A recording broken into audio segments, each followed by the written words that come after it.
in terms of the roster that you expected to see? Well, I mean, I think he's very if you know Dave, he's very thorough in his approach. He's very detailed. There was certainly some challenges there where the roster probably fell short with with Belly getting hurt and trying wingers at center at times. It was a little bit more challenging for sure for him. He's the kind of guy that's going to roll up his sleeves and work and not complain, and I think he did that. We felt it was the time to go in a different direction here. Ron, how much did the exit interviews play into your decision? I think you're careful in exit interviews. I think you talk about things, but that wasn't what we made this decision based on. How early on in the season did you feel that a reevaluation of Dave's position may be necessary going forward? I think we reevaluate ourselves every day. I mean, it's that's something we do on an ongoing basis. What we do as a management team, what I said at the end of the year, what we do as a coaching staff, with development staff, scouting staffs, we review all that stuff all the time. So, it wasn't until we got to the end of the season and took some time and thought about it. And honestly, I didn't make my final decision until yesterday morning.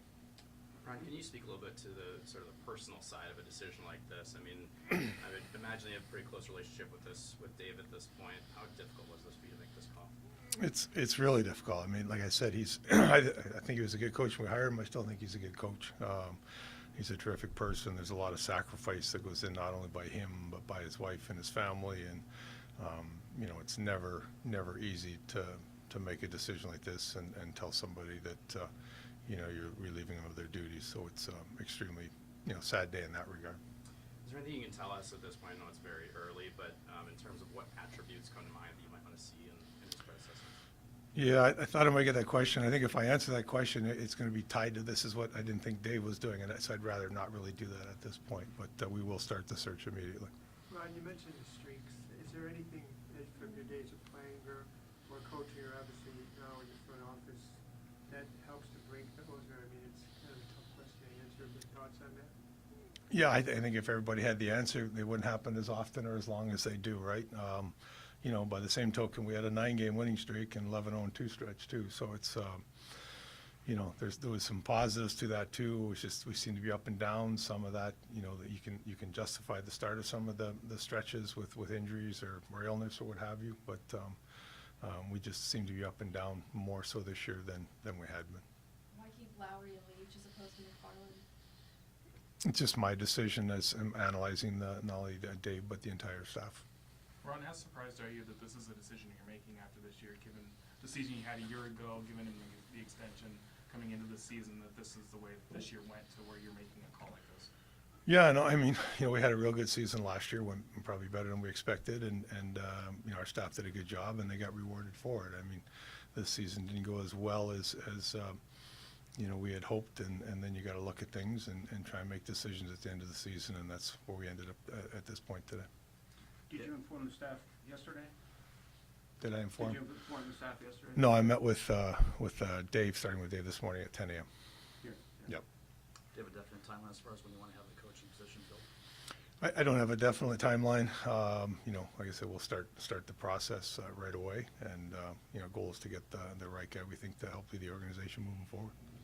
Ron, in your first comment, you mentioned a new voice. And I wonder, with the number of coaching changes continually in the NHL, if after 3 years, is that the expiration date for any coach these days? Because you see coaches going new places, you see coaches going back to places they've been.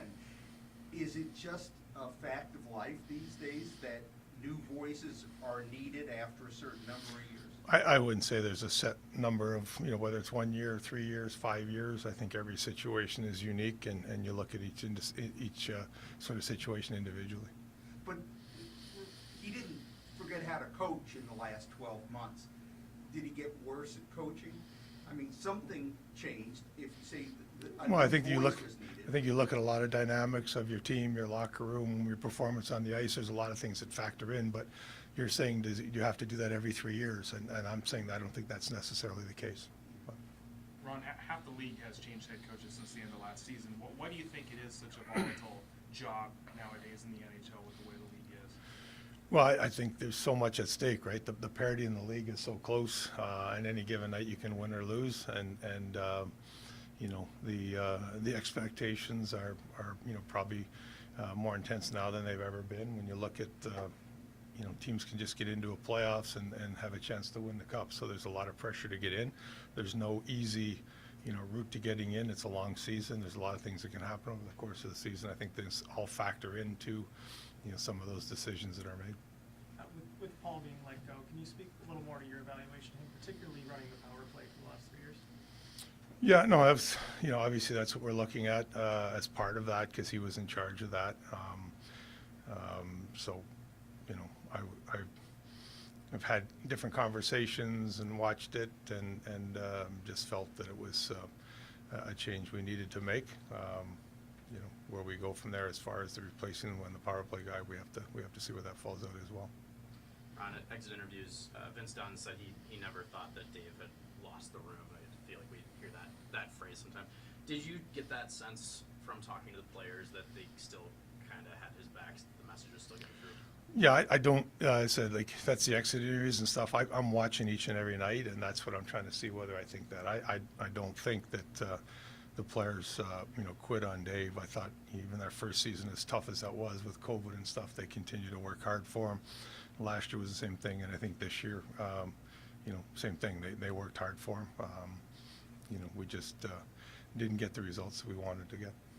How much do you think having a captain going forward might help whoever the new coach is, just with certain things going on in the dressing room?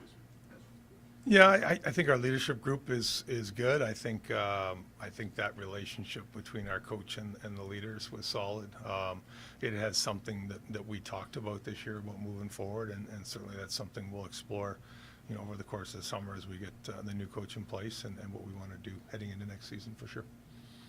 Dan Bilesma said that a coaching change sends an energy charge into the room and also makes players sit up and maybe even feel guilty for the part they played in it. Do you feel that this also sends a message to your players? Well, I would hope so. You know, the plan is in our exit meetings. It wasn't good enough this year, and we got to be better starting day one in camp next year. So, you know, that's not why we did it, but I would think if I'm a player, there's some responsibility on my shoulder for sure. How important will be, you're about to have a lot of your young players start to break into the lineup on a regular basis. Maddie's already here, Shane's coming next year, Riker, etc. How important will be finding a coach that can unlock those guys to reach their full potential and be what you're searching for here? Yeah, no, that's a key to our future, right? So if we can continue to develop the prospects we think we have and they become really good NHL players, that's going to allow us to be a really good team. If we're not able to unlock that potential and they end up being kind of mediocre, it's going to hurt us moving forward. So, you know, we're focused on now, we're focused on winning today, and we also have an eye to the future and making sure that our prospects continue to develop, and when they're ready to step in, they can play significant roles for the Kraken. Ron, you know, it's still such a young franchise, but when going forward, how do you define success? Like, what should be the standard going forward? What does a successful season look like?